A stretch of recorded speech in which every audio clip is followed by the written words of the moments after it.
I'm coming.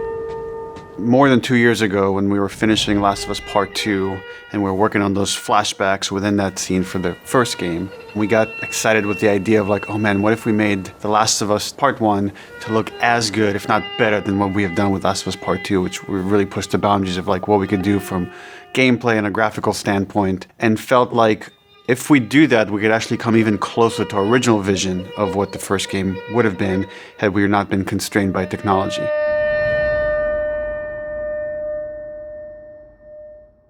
The original creative vision of The Last of Us, I think in a lot of ways was larger than what the PlayStation 3 was capable of. The tech of the PS5, it's like an open box of tools and goodies that we can play from and draw from. The 4K, HDR, improved haptics, 60 frames, help us to reimagine The Last of Us. It gave us opportunities to rebuild our characters at the highest fidelity. Not only are the characters more detailed, I mean down to the irises and the pupil depth. You know, you fall into the eyes of the characters. Aside from that, the facial animation is just way more believable. Like all the nuances, all the little subtle reactions, glances, glares, right? Like you get all of it almost closer to sort of the original performances. So no matter what, you stick to me like glue. Like glue. Like glue. Got it. Good. We are able now to not only just have the highest fidelity characters in the cutscene, but also in gameplay. It's the same character, so now we can do these seamless transitions in and out. Every part of the game has benefited from seamless transitions and emotional scripting. Pretty good, huh? Our stories happen in gameplay, on a stick. She knew my mom. All this stuff is designed to keep you constantly in this world. Riley, come here. Now you got this, go.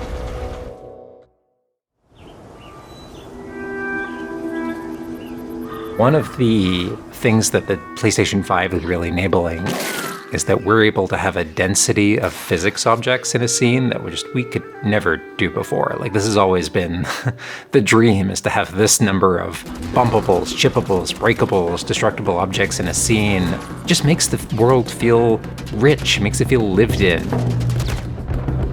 Materials can have the properties that you'd expect. The turret truck in Pittsburgh, when it's firing at you and it's just ripping apart the concrete and sending objects flying left and right. Seeing things break, like there's fear, there's a real fear that it invokes. And it's giving us a much more dynamic range of gameplay to play with. Surround him! Our AI tech has just increased incredibly. What we were building the basis off of was The Last of Us Part 2's AI. And it has sophisticated systems for things like the fundamental knowledge model of how these NPCs perceive and understand what the player is much more sophisticated. Now how the enemies are communicating with each other, how they're chasing you, how they're flanking you, how intense that fight feels, it's so much more rewarding coming out of it from the other side.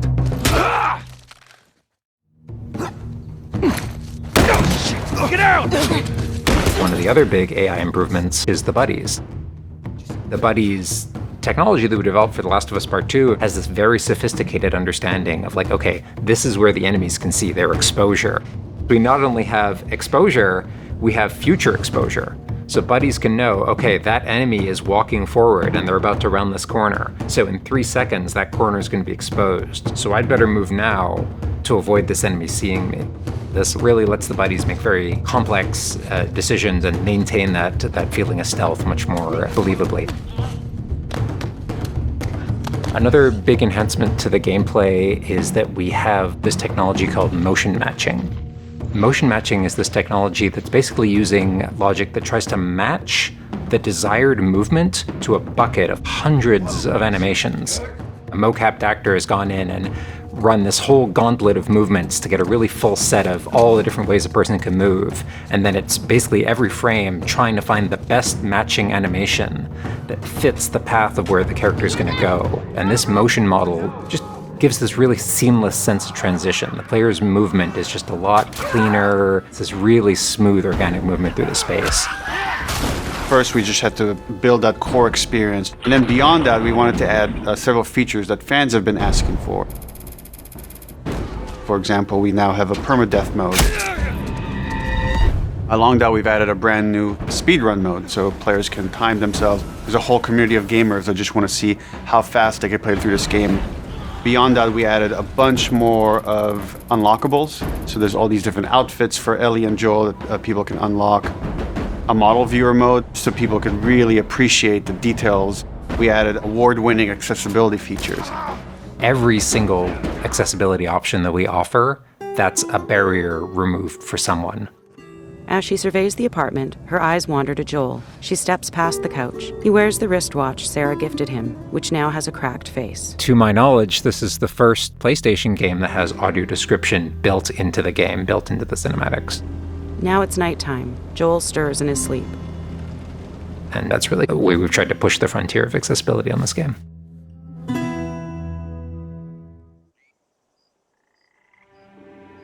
So much of the identity of The Last of Us is the world.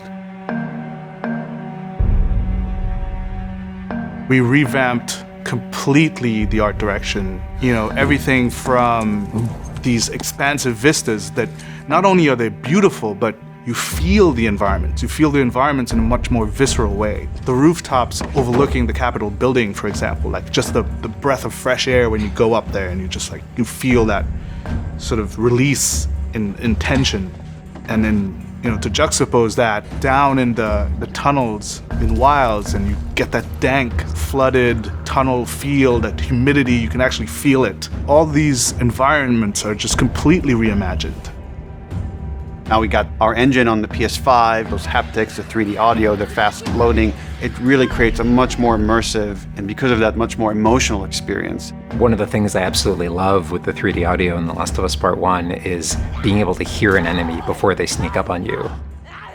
And trying to do a stalker fight with the 3D audio is just so much fun. You're hearing them skitter around in a different room, and you're hearing them trying to get up behind you.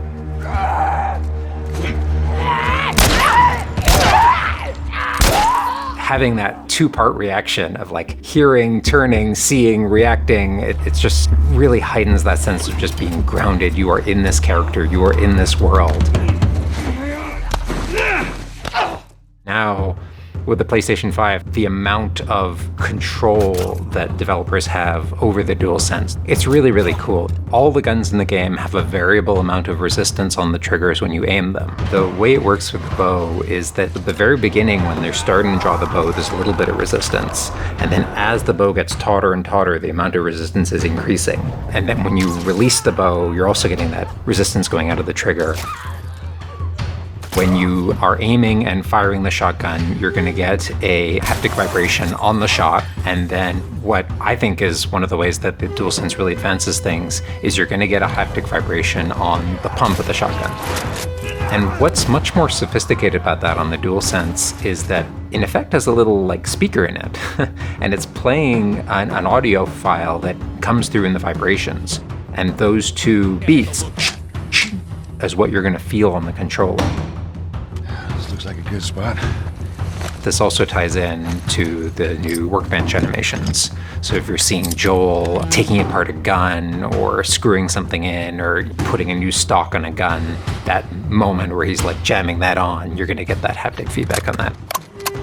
We have, haptics all across the board, for all the moments you kind of expect, for clambering, jumping, landing, meleeing, getting meleeed, like all those kind of high intensity moments we have represented in the haptics. What I personally absolutely adore is the way we can enhance the really quiet, subtle moments of gameplay. So it's like when Joel goes in to pet the giraffe, getting that little light touch on the haptics as he's petting the giraffe. To me, that's the essence of The Last of Us. It's the high tension moments, it's the low tension moments, it's all of it feeling grounded. You're feeling immersed in this world. It's all about bringing you along with that story in as many ways as we can. And that's what the new technology on the PlayStation 5 is allowing.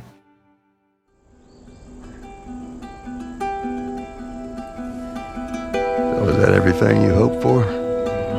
Jury's still out. There's something special about that core experience of playing as Joel and Ellie on this journey, then to take that experience and really honor it and keep the authenticity of it, but elevate it in every way possible, whether it's pipeline, whether it's art direction, whether it's a technology, everything that allows us to make that experience better. Not different, extremely better. That's why, to me, this is the definitive way to play The Last of Us.